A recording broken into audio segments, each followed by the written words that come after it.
AMD যে প্রসেসরগুলো আছে তাদের জন্য এক্সট্রা তুমি সিম্পল যেগুলো মাদারবোর্ড থাকে সেগুলো তুমি ইউজ করতে পারবা না। কারণ এএমডি বা রাইজারের যে প্রসেসরগুলো থাকে সেগুলো তো তোমার যে প্রসেসরের পিনগুলো নয় সেগুলো তোমার নিচের দিক মানে প্রসেসরের সাথে লাগানো থাকে, তোমার মাদারবোর্ডের সাথে লাগানো থাকে না। যার কারণে তোমার এএমডির জন্য এক্সট্রা মাদারবোর্ড কিনতে হয়, মানে শুধুমাত্র এএমডি বা রাইজেনের প্রসেসরগুলো লাগবে এরকম মাদারবোর্ড তোমার বাছাই করতে হয়। তুমি দেখা যাচ্ছে তোমার একটা গিগাবাইটের মাদারবোর্ড পছন্দ হয়েছে কিন্তু তুমি নিতে চাচ্ছ রাইজেন 5 বা রাইজেন 3 এরকম, তবে তুমি ওই মাদারবোর্ডটা তুমি আশা করি তুমি ইয়ে করতে পারবে না, মানে কার্যকরী করতে পারবে না, কারণ পিন স্লটটাই মিলবে না। তো এই রাইজেন 5 এর জন্য আমি রিকমেন্ড করব তোমার মানে মাদারবোর্ডের প্রাইস হিসাবে মোটামুটি ঠিক আছে B450M মর্টাক্স ম্যাক্স। আসলে পুরোটাই শুধুমাত্র রাইজেন 5 রাইজেন 3 এর জন্য তোমার মিড রেঞ্জের মধ্যে তৈরি করা। এটা তোমার এমএসআই কোম্পানির আমি রেকমেন্ড করবো রাইজেন 5 এর জন্য। গিগাবাইট বাদ দিয়ে তুমি যদি এমএসআই বা আসুস এর মাদারবোর্ড গুলো নাও তাহলে তোমার ভালো হবে, কারণ গিগাবাইটের মাদারবোর্ড নিউলি রাইজেনের জন্য মাদারবোর্ড বানানো, মানে গিগাবাইট রাইজেনের জন্য নিউলি মাদারবোর্ড তৈরি করা শুরু করছে, যদিও তাদের মার্কেট ভালো। বা এমএসআই আর আসুস এর আগে থেকেই রাইজেনের মাদারবোর্ড তৈরি করে, তো তারা অবশ্যই মাদারবোর্ডটা আনবক্সিং করব এবং তোমাদের দেখে দিব আসলে মাদারবোর্ডে কি কি ফিচার আছে। তো এটা হলো MSI B450M মর্টাক্স ম্যাক্স। ওকে, এটা থাকছে যা যা থাকছে তোমাকে আমি দেখিয়ে দিচ্ছি। সর্বপ্রথম যেটা আমার কাছে সবচেয়ে বেশি ভালো লাগছে সেটা হলো এর হিট সিঙ্কগুলো। এখানে মর্টার ম্যাক্সের ট্যাটু করা এবং এটা হলো তোমার হিট সিঙ্ক, দেখতে পাচ্ছ ভিতরেটা। আর সবচেয়ে বেশি মানে এই বাজেটের মধ্যে এরকম একটা মাদারবোর্ড যেটাতে তুমি 3.2 ইউএসবি পোর্ট পাচ্ছ, এটা হলো 3.2 ইউএসবি পোর্ট শুধুমাত্র এই মাদারবোর্ডে। শুধু তাই নয়, এখানে তুমি টাইপ সি পোর্ট পর্যন্ত পেয়ে যাবা। এখানে থাকছে তোমার 2.9 পোর্টস, আমি পোর্টসগুলো দেখে দিই। 2.9 পোর্টস, এটাও তোমার 2.9 পোর্টস। এটা তোমার এইচডিএমআই, নিচেরটা এইচডিএমআই, ওটা তোমার এখানে শুধুমাত্র 3.2 পোর্ট দেওয়া আছে, টাইপ সি পোর্ট।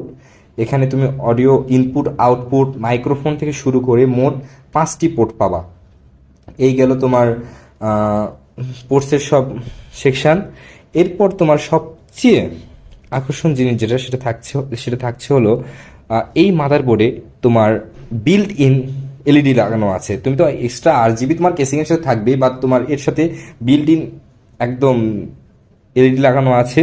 তোমার এই তো তোমার চারটা বিল্ট ইন এলইডি লাগানো আছে। তোমার এলইডি গুলো হয় যেটা লাল কালার এলইডি জ্বলবে, যেটা তোমার প্যাকেটে অলরেডি দেওয়াই থাকে, দেখানো থাকে। বাট যখন জ্বলবে লাল কালারটা তখন আসলে খুব সুন্দর আসে ভিউটা, ভিউটা খুব সুন্দর আসে। আর এখানে তুমি মেমোরি র্যাম স্লট পাচ্ছ 4টি। তুমি 8GB লাগাতে পারবা। 8GB 4টা লাগালে 32GB হয়ে গেল। 4GB 4টা লাগাতে পারবে, সেটা তোমার পছন্দ এবং বাজেট অনুযায়ী। এখানে তুমি পাচ্ছ হলো গ্রাফিক্স কার্ড পোর্ট 2টি।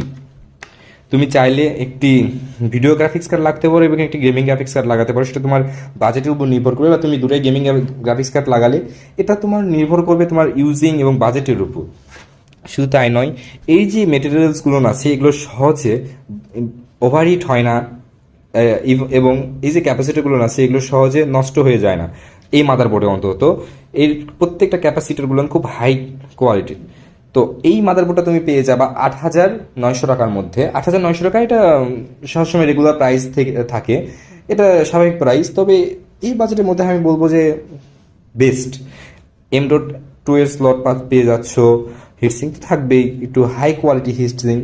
তো এই ছিল তোমার ভিতরের পোর্টসের তোমার মাদারবোর্ডের সব ইন্ট্রোডাকশন। তো আমরা এখন আবার আমার ফ্রন্ট ভিউয়ে চলে আসি, বাদ বাকি ডিটেলস আমি তোমাদের জানিয়ে দিচ্ছি। তো আশা করি তোমাদের ভিতরের পোর্ট যেগুলো আছে, এই মাদারবোর্ডটার ভিতরে যেগুলো পোর্টগুলো আছে তোমাদের সব দেখিয়ে দিয়েছি। আর আমি যেটা বলবো যে 8,900 টাকার মধ্যে এমএসআই এর এইচডির জন্য যে মাদারবোর্ডটা তৈরি করা হয়েছে একদম দুর্দান্ত।